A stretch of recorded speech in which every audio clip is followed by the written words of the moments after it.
बिस्मिल्लाहिर्रहमानिर्रहीम।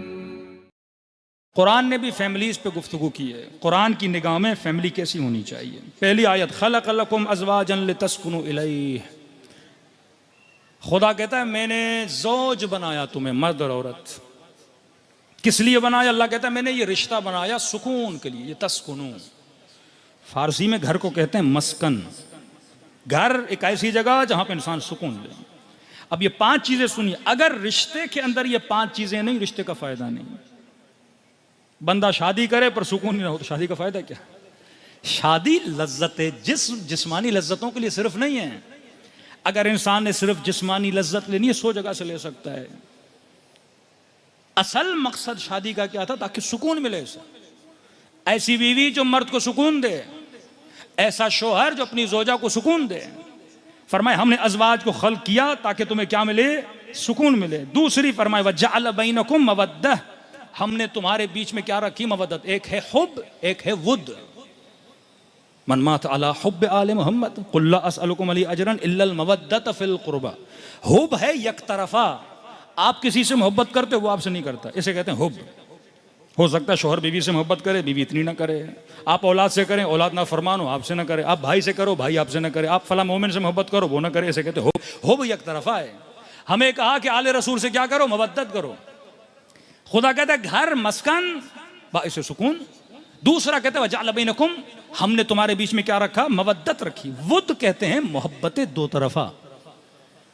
वो घर कामयाब है जिसमें दो तरफा मोहब्बत हो। ये नहीं कि आप मोहब्बत करो अगला बंदा आपसे मोहब्बत नहीं। तीसरी चीज वजअल बैनकुम मवद्दतम व रहमा, मवद्दत भी रखी। और खानदान और घर वो होता है जिसके अंदर रहमत हो। 3 वर्ड आ गए, हुब, वुद, रहमत। मतलब एक खानदान के अंदर मोहब्बत हो। मोहब्बत का मतलब आपका छोटा भाई आपका एहतराम नहीं करता, लेकिन आप उससे मोहब्बत करो, छोड़ो नहीं। माँ देख रही है औलाद है नाफरमान है, कोई बात नहीं, माँ मोहब्बत नहीं छोड़ेगी। हाँ, एक मर्तबा खानदान बहुत अच्छा, उसके अंदर मोहब्बत भी होनी चाहिए। अगर देखो माँ मोहब्बत कर रही है तो जवाब किससे जाना चाहिए? मोहब्बत से जाना है। तीसरी चीज है रहमत। रहमत का मतलब यह है, मसलन आप एक रिश्ते में थे, 2 भाई थे, कारोबार साथ करते थे, कमाई इक्वल आती थी, वो अपना हिस्सा लेता था, आप अपना हिस्सा लेते थे, लेकिन अचानक आपके भाई का एक्सीडेंट हो गया, खुदा ना खास्ता अपाहिज हो गया या बीमार हो गया। डॉक्टर ने कहा 6 महीने इसने रेस्ट करनी है। अल्लाह कहता है अब इस फैमिली के अंदर रहमत भी होनी चाहिए। फिर 6 महीना उसे खिलाओ क्योंकि तेरा भाई है। 6 महीना अपनी बहन के बच्चों को पालो क्योंकि वो यतीम हो गए हैं। फैमिली तब बनती है जब उसके अंदर रहमत हो। अगर वो नहीं कमा पा रहा तो उसकी मदद कर। अगर वो तुझसे मोहब्बत करता तो उसके साथ बदले में क्या कर? मवद्दत कर। चौथी चीज फरमाया कुर्रत आयुन जअलना मिन अज़वाजना व ज़ुर्रिय्यातना कुर्रत आयुन। कुर्रत आयुन कहते हैं आंखों की ठंडक। इस महीने में माह मुहर्रम में तकरीबन 2 मुहर्रम को जनाब ज़करिया ने दुआ की, ऐ खुदा मुझे एक बेटा अता कर। उलमा फरमाते हैं माह मुहर्रम में हज़रत ज़करिया की नीयत रख के जो साहिबान औलाद नहीं है वो दुआ करें कि खुदा हमें हुसैन के सदक़े में क्या अता कर? औलाद अता कर। और खुदा ने हज़रत ज़करिया को जनाब यहया अता किया तो कहा कि ये मेरे लिए क्या है? कुर्रत आयुन है, आँखों की ठंडक। वो ख़ानदान जिसके अंदर औलाद क्या हो? आँखों की ठंडक हो। 5वीं चीज़ फरमाया हुन्ना लिबासुन लकुम व अंतुम लिबासुन लहुन्ना। रिश्ता तब बनता है जब ये एक दूसरे का क्या बने? लिबास बने। शोहर बीवी का लिबास, बीवी शोहर का लिबास। अब लिबास की मिसाल क्यों दी? कोई और मिसाल देता कुरान मजीद, लेकिन ये कुरान हिकमत की किताब है। अल्लाह ने कौन सी मिसाल दी? लिबास। लिबास इंसान के लिए बाइस ज़ीनत है। आप लिबास क्यों पहनते हैं? क्योंकि आप उससे खूबसूरत लगते हैं, जेंटलमैन लगते हैं। अच्छा लिबास पहनेंगे, गंदा लिबास पहनेंगे आप बुरे लगेंगे। फरमाया बीवी शोहर का लिबास, शोहर बीवी का लिबास। ये घर तब बनता है जब एक दूसरे के लिए क्या बनो? बाइस लिबास बनो, एक दूसरे की खूबसूरती का बाइस बनो। दूसरी चीज लिबास क्या है? अगर गर्मी का मौसम है तो मैंने नाजुक अबा पहनी हुई है, अगर मोटी अबा पहन के आऊं तो कहेंगे मौलाना ने लिबास मुनासिब नहीं पहना। कल मैं स्वेटर पहन के आ जाऊं कहेंगे मौलाना हो सकता है कोई मसला हो गया इनके साथ कि इतनी गर्मी में स्वेटर पहनकर आ गए हैं। तो लिबास मुतनासिब बफसल, मुतनासिब होता है मौसम के साथ। अगर गर्मी का मौसम है तो लिबास नाजुक, अगर सर्दी का मौसम है तो लिबास गर्म होना चाहिए। अब रिश्ते ये सिर्फ मियाँ बीवी की बात नहीं है, हर रिश्ता, भाई बहन, माँ बहन। अब अचानक बीवी बहुत गुस्से में, तो यहाँ शोहर को ठंडा होना चाहिए। हाँ, गर्म मौसम लिबास ठंडा। शोहर गर्म हो गया, गुस्से के अंदर आ गया, बीवी को क्या होना चाहिए? ठंडा होना चाहिए। जवान बेटा 14 साल का 15 साल का गुस्से में आ गया, बाप को ठंडा होना चाहिए। यहां पे जितना अपनी नस्लों के साथ गुस्सा करोगे, जवान की तरबियत सही नहीं करोगे, ये क्या बनेगा? जाके जिद्दी बनेगा। इस्लाम तरबियत का पैगाम देता है। हमारे उस्ताद मुअज़्ज़म कहते हैं कि एक बच्चा था, अब इस्लाम में जमात का मसला बड़ा सवाब है, 5, 6, 7वीं मजलिस इस पे मैं जिक्र करूंगा। कहते 6 साल का बच्चा सुबह की नमाज इसको नींद से उठा के घसीटते हुए कहाँ लेके आ रहा है? मस्जिद में लेके आ रहा है। अब ये मस्जिद के पेश हम इसको समझा रहे हैं कि नहीं नहीं, नमाज की बड़ी फजीलत है, अभी से सीखेगा। अब बच्चे के लिए नींद बड़ी अजीज है, नींद से बड़ा प्यार होता है। अब आप उस नींद से उठा के 7 साल 6 साल का बच्चा है, किसने का जमात में ले जाओ? इस्लाम कहता है 7 साल के बाद थोड़ी सख्ती और इसको आहिस्ता आहिस्ता चीज़ों को सिखाओ। ये नहीं कि उस चीज़ से बेजार हो जाए। कहते हैं मौलाना वल्लाह ये बच्चा जब मैट्रिक और इंटर में आया, इसने पूरे नमाजियों का जीना मस्जिद के अंदर हराम कर दिया।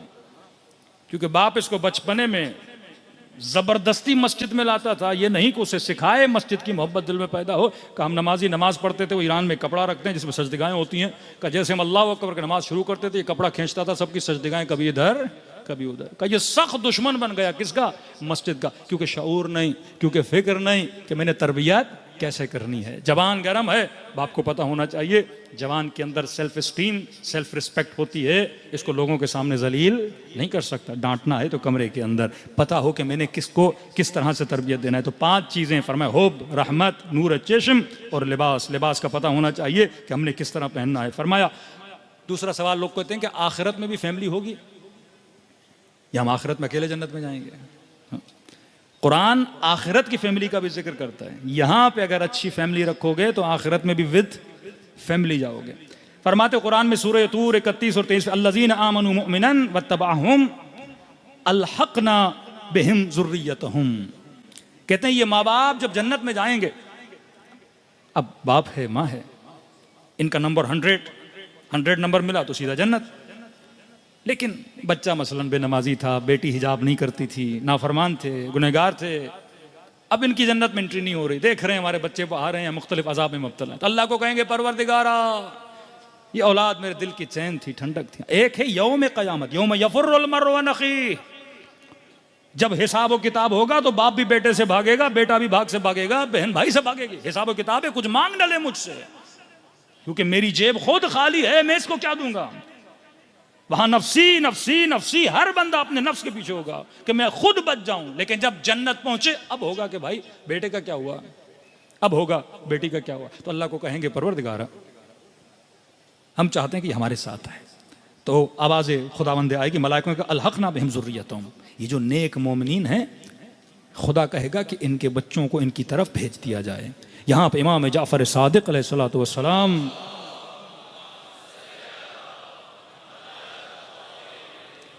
इमाम से पूछा गया, मौला ये जो गुनहगार बच्चे हैं कैसे जाएंगे? क्या इन माँ बाप का नंबर कम किया जाएगा? इनकी नेकियां बच्चों को देकर, अगर ये 100 पर हैं, 10 नंबर बच्चों को देके फिर इनको लाया जाएगा, यानी इनका मकाम घट जाएगा? इमाम ने फरमाया नहीं, परवरदिगार आलम क्योंकि ये खुद नेक थे, इनकी वजह से उनके बच्चों पर इरफाक करेंगे। कहेंगे तुम्हारी वजह से मैं इनके गुनाह को नज़रअंदाज करता हूं और तुम्हारे बच्चों को कहां पे भेज देता हूं? जन्नत में भेज देता हूं। अब जन्नत में इन जन्नतियों का हाल कैसा होगा? फरमाया अक़बल बअज़ुहुम अला बअज़िन यतसाअलून। जिस तरह बाज़ फैमिलीज पार्क में जाते हैं, एक दूसरे से बातें करते हैं, का इसी तरह ये एक दूसरे से मिलेंगे, आपस में बातें करेंगे। 2 फैमिलीज कुरान में। पहली फैमिलीज फरमाया क़ू अनफुसकुम व अहलीकुम नारा वक़ूदुहा अन्नास वल हिजारा। ये अच्छे लोग, खुद को जहन्नुम से बचाओ, अपनी नस्लों को जहन्नुम से बचाओ, अपनी नस्लों को बदकारियों से बचाओ। और वो जहन्नुम जिसका वक़ूदुहा अन्नास वल हिजारा, जिस जहन्नुम का ईंधन हम पत्थरों को और लोगों के बदन को बनाएंगे, ये ईंधन होगा, ये पेट्रोल होगा, ये फ्यूल होगा जहन्नुम का। जहन्नुम का फ्यूल कोई और नहीं, ये गुनहगार इंसानों का बदन है जो जहन्नुम में डाला जाएगा। अब फरमाया जिसने अपने नस्ल को और बच्चों को जहन्नुम से बचाया, वो फैमिली कौन सी है? वो करबला में मौजूद है, असहाब इमाम हुसैन में। मिसाल जनाब यजीद इब्न सुबैत, बसरे के रहने वाले हैं। अल्लाह ने कई बेटे दिए, लेकिन 2 बेटे इनके साथ चले। ये नहीं कि बेटों को ज़बरदस्ती करते, दावत दी मैं हुसैन की मदद के लिए जा रहा हूँ। 2 बेटों ने कहा बाबा हम आपका साथ देंगे। चंद लोगों के साथ मक्के पहुँचे, इमाम हुसैन का साथ दिया। करबला तक इमाम हुसैन के साथ चले। यौम आशूर अपने बेटों को जनाब यजीद इब्न सुबैत ज़ियारत नाहिया पढ़ते हो, अस्सलामु अलैका या यजीद इब्न सुबैत व अला वलदै अब्दुल्लाह व उबैदुल्लाह। ये कौन सलाम कर रहे हैं? फर्जंद रसूल। हमारे उस्ताद कहते जब करबला में जाता हूँ, कहते हैं सारे लोग इमाम हुसैन के ज़रिए पे बड़ा रश होता है, जाना मुश्किल होता है। तो कहते हैं मुझे पता है इमाम हुसैन के पास रश बहुत है, क्योंकि इतने लोग इमाम हुसैन के पास जा रहे हैं। तो कहते हैं मैं चला जाता था जनाब यजीद इब्न सुबैत के पास और कहा, अस्सलाम अलैकुम यजीद इब्न सुबैत, तुम पर सलाम हो, तुम्हारे दो बच्चों पर सलाम हो। आपका मौला हुसैन के पास रश बहुत है, तुम्हारे पास रश कम है। ये भी बाबुल हवाइज है ना, अहले बैत ने अपने असहाब को अपना बाब बनाया है, दरवाजे हैं।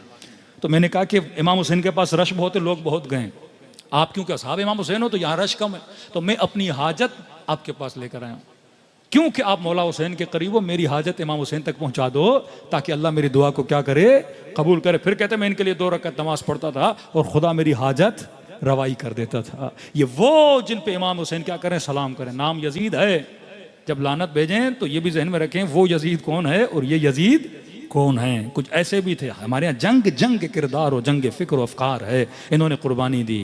दूसरी फैमिली, एक फैमिली जिसने अपने नफ्स को बचाया, अपनी नस्लों को बचाया और जहन्नुमी न बने और जन्नती बने, जैसे जनाब यजीद इब्न सुबैत उनके बेटे। दूसरी फैमिली, इन्नल खासिरीन अल्लज़ीन खसिरू अनफुसहुम व अहलीहिम। अल्लाह कहता है बदबख्त हैं वो लोग जो खुद भी खसारे में गए, अपनी फैमिलीज को भी खसारे में लेकर गए। इनमें मिसाल है उमर साद की। इसका बेटा, जवान बेटा, इसका बदबख्त का बेटा हफ्स, अब खुद तो जहन्नुमी बना लेकिन अपने बेटे को भी करबला लेकर आया। और बेटा भी इतना बदबख्त कि जब इसका बाप कभी डगमगा जाता था कि आगे बढ़ूं कि नहीं बढ़ूं, ये अपने बाप को अप्रिशिएट करता था कि आगे जाओ।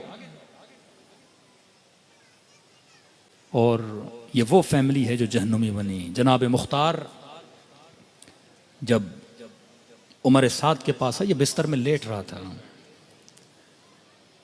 और इसको अपने बिस्तर में ही जनाब मुख्तार ने कत्ल किया। जब इसको कत्ल किया तो इसके बेटे ने शोर मचाना शुरू किया। अब हाफिज जो इसका बेटा है, जनाब मुख्तार उसका मामू है, सगा मामू है। जब इसने शोर मचाना शुरू किया कि मेरे मामू होते हुए तुमने मेरे बाप को मार दिया, तारीख लिखती है मुख्तार ने इसका भी गला काट दिया। ये शिद्दत अकीदा और विलायत अहले बैत तो देखें। बहन का बेटा है लेकिन का नहीं, दुश्मन हुसैन है तो मेरा तुमसे कोई रिश्ता नहीं है। अब एक जगह सर पड़ा है जनाब यजीद इब्न सुबैत का और उसके 2 बेटों का, अब्दुल्ला और उबैदुल्ला। तसव्वुर करें दूसरी जगह पे सर पड़ा है उमर साद का और उसके बेटे का हफ्स का। ये 2 फैमिलियां हैं, एक जो जन्नत की तरफ रवाना हुए, दूसरे जो जहन्नुम की तरफ भेजे गए। अगर मौला हुसैन की मदद करता, आज इन मजलिसों में इस लई पे सलाम भेजे जाते ना, दुनिया याद करती है इसे।